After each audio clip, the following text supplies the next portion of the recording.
मोदी ने बोला एक है तो सेफ है।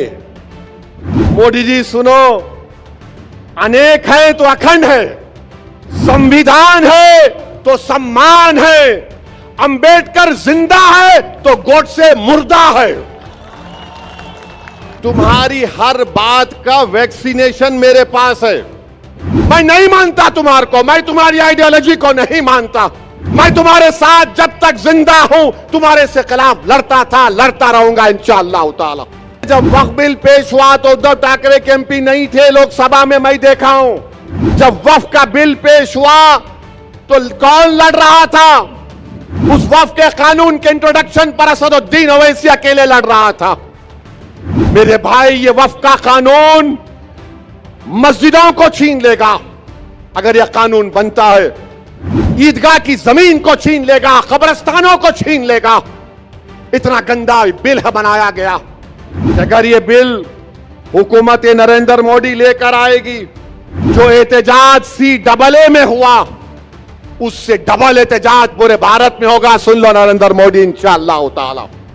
तो 20 तारीख को आसमानों पे क्या दिखेगा और कैसा दिखेगा? ऐसा डाल के जीप जीप जीप पूरा सबको काट देने का। अरे अभी नो बोलेंगे, हम ऐसा बोले, पतंग बोल रहा हूं मैं। ये तो मीडिया वाले बोलेंगे ओ ऐसा काट, नो नो पतंग। कल कहां जलसा है? कल गंजे शहीदा में है।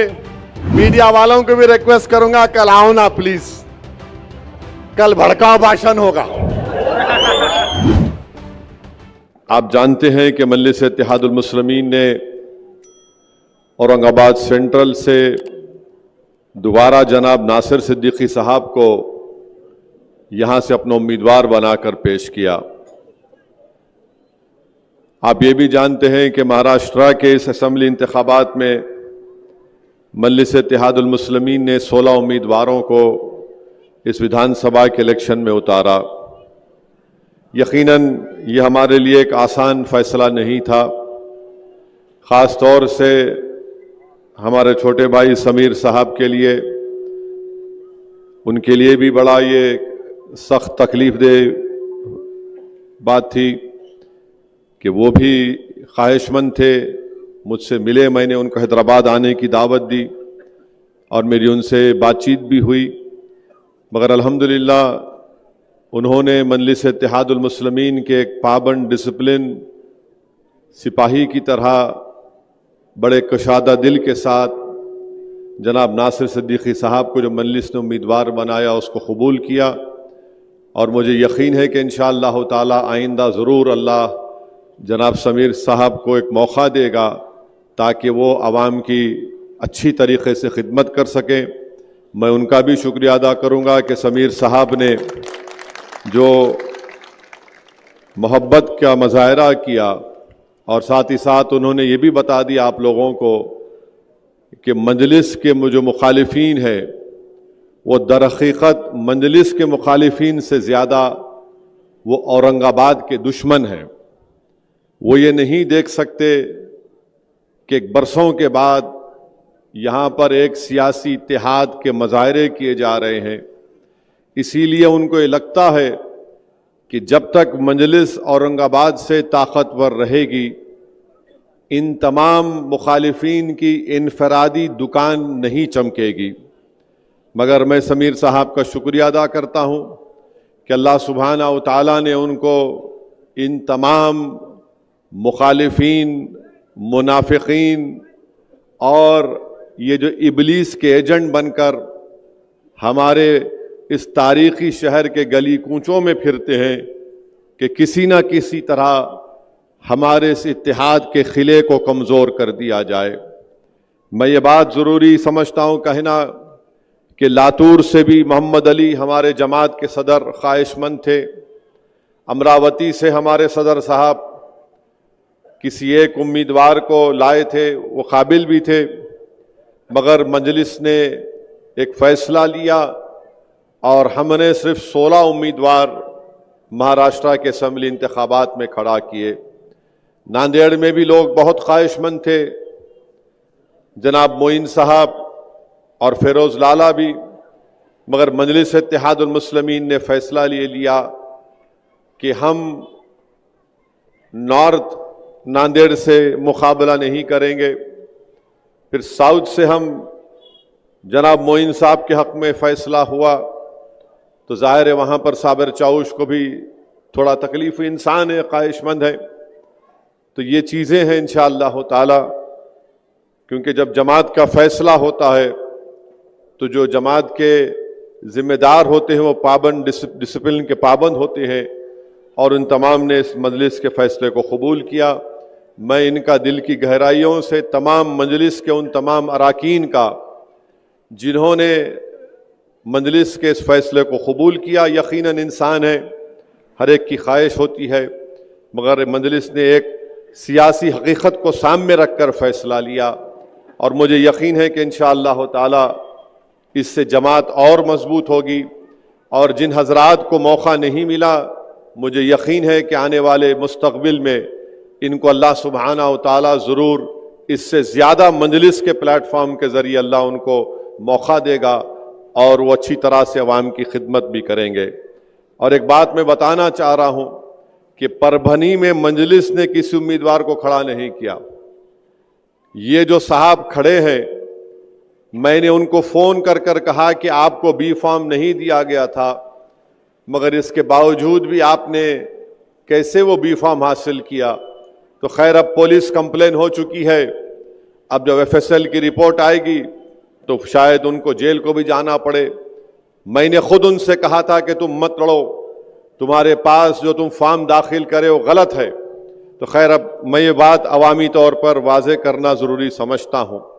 और एक बात बताना चाहूँगा कि बहुत से लोग समझते कि इम्तियाज़ जलील साहब फैसला करते, नहीं करते। इम्तियाज़ जलील साहब फैसला, इम्तियाज़ जलील साहब से मशवरा करते, हर आदमी से मशवरा करते। फैसला असदुद्दीन ओवैसी मशवरे के बाद लेता है। तो बहुत से लोगों को ये, हमारे मुखालिफिन को ये है, नहीं इम्तियाज़ कर रहा। मेरे को इम्तियाज़ से कुछ भी नहीं है, मेरे को इम्तियाज़ से मुखालिफत है। सदर साहब मेरे लिए अच्छे हैं। मेरे भाई, तुम बाप को गाली नहीं देंगे, बेटे को देंगे तो बाप मुस्कुराएगा।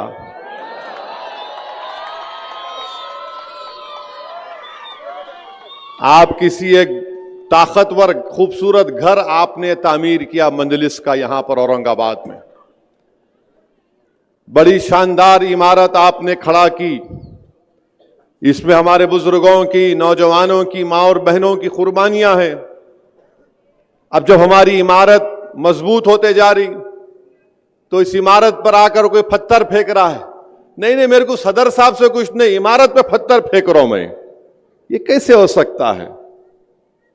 तो मेरी आप तमाम से गुजारिश है, ये एक ताकतवर इमारत की बुनियाद आपने रखी, और सरजमीन तेलंगाना के बाद अगर कोई ताकतवर जगह मजलिस की है तो ये औरंगाबाद की सरजमीन है, अल्हम्दुलिल्लाह। तो मेरे अजीज दोस्तों और बुजुर्गों, अब इंतखाबात की बात होगी। 9:12 हुए हैं, 9:15 नहीं हुए। ये बात करे कि मीडिया वालों को 15 मिनट से बड़ी मोहब्बत हो गई। क्या है नहीं मालूम, 15 मिनट से इनको इतनी मोहब्बत। तो खैर, अभी 9:12 हुए। मेरे अजीज दोस्तों और बुजुर्गों, 20 नवंबर के दिन इंतखाबात की रायदही का दिन है, और सेंट्रल में नासिर सिद्दीकी साहब का नाम मशीन में 12वें नंबर पर है, और ईस्ट में इम्तियाज जलील साहब का मशीन में नंबर 6 नंबर पर है। तो मैं हमारे बुजुर्गों से, हमारी इज़्ज़तदार माँ और बहनों से, नौजवानों से, तमाम औरंगाबाद के वोटर से अपील कर रहा हूं कि इन दोनों असेंबली हल्के जात से आप मजलिस के उम्मीदवारों को कामयाब करके आप यहां से उनको अपना MLA बनाइए, ताकि वो महाराष्ट्र की विधानसभा में जाकर आपकी आवाज बन सके।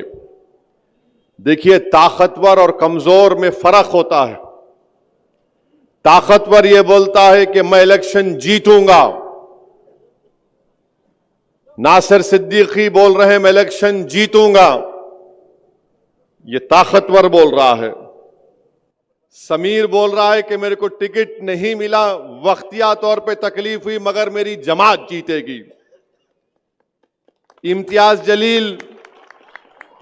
जलील ये कह रहे हैं कि मैं सेंट्रल से एमएलए था, अल्लाह ने और आपने मुझे कामयाब किया, फिर मुझे अल्लाह और यहां की आवाम ने मुझे एमपी बनाया, फिर अल्लाह का फैसला हुआ, मैं कामयाब नहीं हुआ।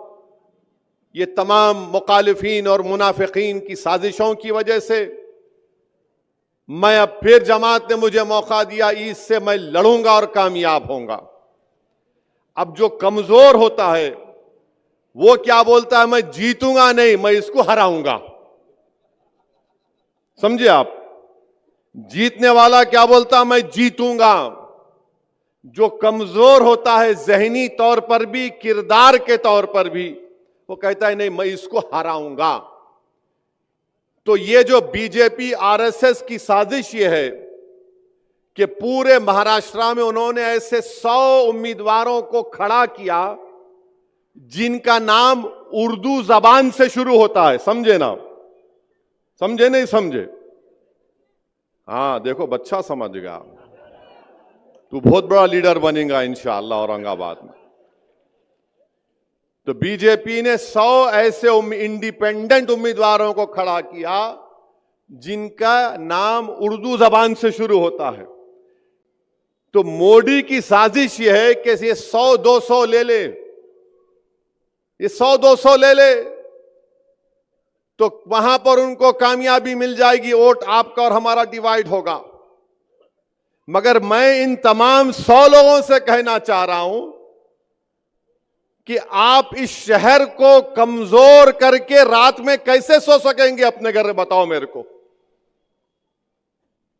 आप इस शहर को और कमजोर करके कैसे आप अपनी जमीर को जिंदा रख पाएंगे?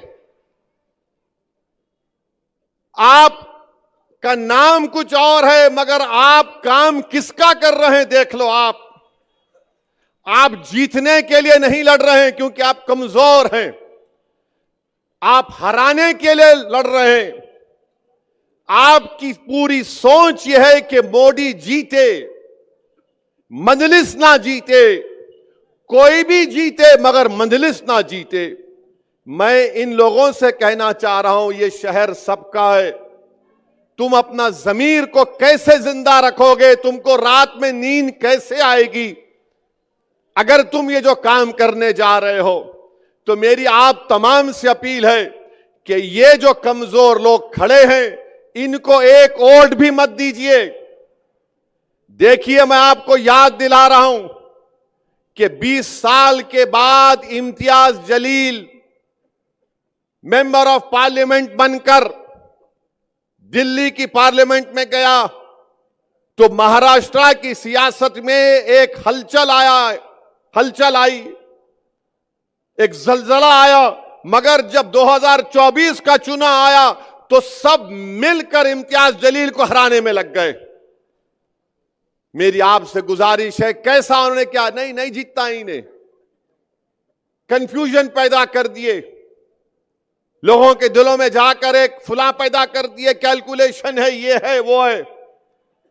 अभी भी ये लोग क्या करेंगे, जैसा 20 तारीख को पोलिंग है, ये 15 तारीख से ये इबलीस की औलाद आकर बोलेगी, ये इबलीस की औलाद आके बोलेगी, अरे कैसा जीतते जी,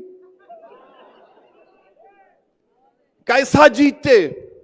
फिर और एक उन्हें बीमारी लेके आते, इन्हों गवर्नमेंट बनाते क्या, इन्हों सरकार तो नहीं बनाते, उन्हों बनाते, उनको तो भी वोट दिए तो फायदा होता।